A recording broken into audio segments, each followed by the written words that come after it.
Sa mga nagdaang episode ng Black Clover guys ay kinalaban ng mga taga Clover at Spade Kingdom ang mga malalakas na nilalang kundi ang mga demonyo. Lalo na ang isa sa pinakamalakas at pinakamatibay at makapangyarihan na demonyo na si Lucifero.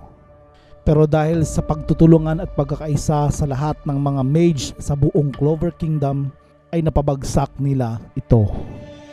Kung nababasa po natin guys sa episode 332 ng Black Clover ay nagkaroon po ng isang special ceremony award para kay Asta at ito ay ang pagiging Senior Magic Knight First Class. Kumbaga ito ay another level na naman sa pag-angat ng kanyang rank at ito ay halos malapit na sa pagiging Grand Wizard. Pero guys, ang hindi nila alam, matapos ni Asta durugin at iwanan itong si Lucifero, ay tumambad naman sa harapan nito ang isang misteryosong karakter. Alam na natin kung sino ito. Isa sa mga pinakamatandang kapatid ng mga Zogratiss. Walang iba kundi si Lucius Zogratiss. Ngayon balik tayo sa present day guys, kung saan pagkatapos ng special ceremony award kay Asta ay ito namang si Aska ay nagpropose kay Sister Lily na kung pwede ba daw siyang asawahin. Pero ang sagot naman nito ni Lily ay para lang siyang isang bunsong kapatid.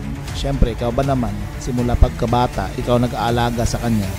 At habang ito guys ay busy sa pagpropose kay Sister Lily, hindi nila napansin guys na tumambad na pala sa harapan nila itong misteryosong tao na si Lucius Zogratiss.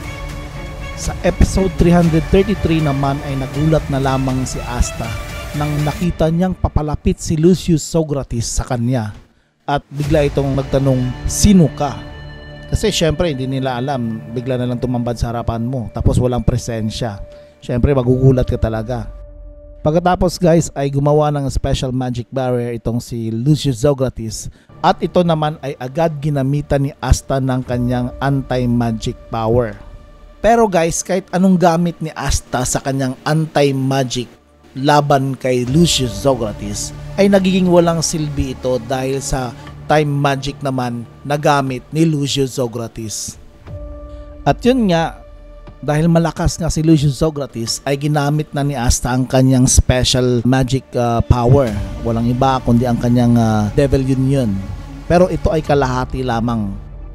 Dahil ang Devil Union ni Asta ay may time limit lamang na 10 minutes. Masyadong mainit ang kanilang labanan at sa katagalan naman guys ay biglang nag-evolve itong si Lucius Zogratiss at pagkatapos niyan ay dinampot niya si Sister Lily at ginawa niya itong puppet niya.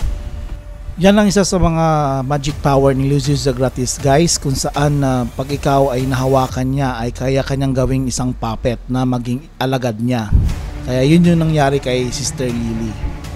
Pagkatapos guys sa matinding labanan nila ni Asta ay bigla na lang itong tumambad si Sister Lily sa harapan ni Asta at ito ay ginamitan niya ng special magic power na kung saan nagpabagsak kay Asta. So i-recap lang natin guys kung sino ba talaga itong si Lucius Zogratiss guys. Si Lucius Zogratiss guys, siya po ang ibang pagkatao ni Julius Novachrono, ang Wizard King ng Clover Kingdom.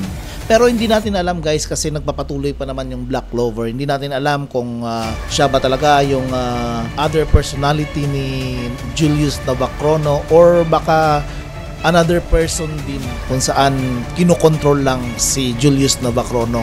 Pero nagpapatuloy pa naman yung episode ng Black Clover. So yan lang po yung ma-update ko sa inyo. Pero hindi natin alam, baka siguro may another personality siya or another person siya guys. Hindi natin alam.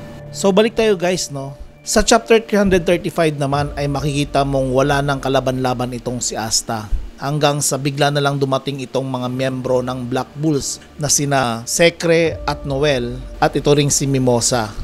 Pero wala na silang magawa dahil nakita nila itong si Asta na halos wala nang kalaban-laban. At maya-maya pa guys ay dumating na rin itong si Yami at ang iba pang mga captain squad ng Clover Kingdom. Sa malayo pa lang guys ay nakikita ni Yami na parang familiar ang pangatawan ng kanilang kalaban.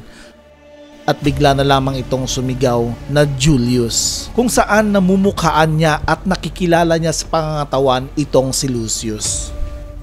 So hanggang dito na lang muna ako guys, at kita-kits sa next nating episode. So huwag kalimutang mag-subscribe sa ating channel para marami po tayong videos na ma-upload. Ingat po guys, salamat!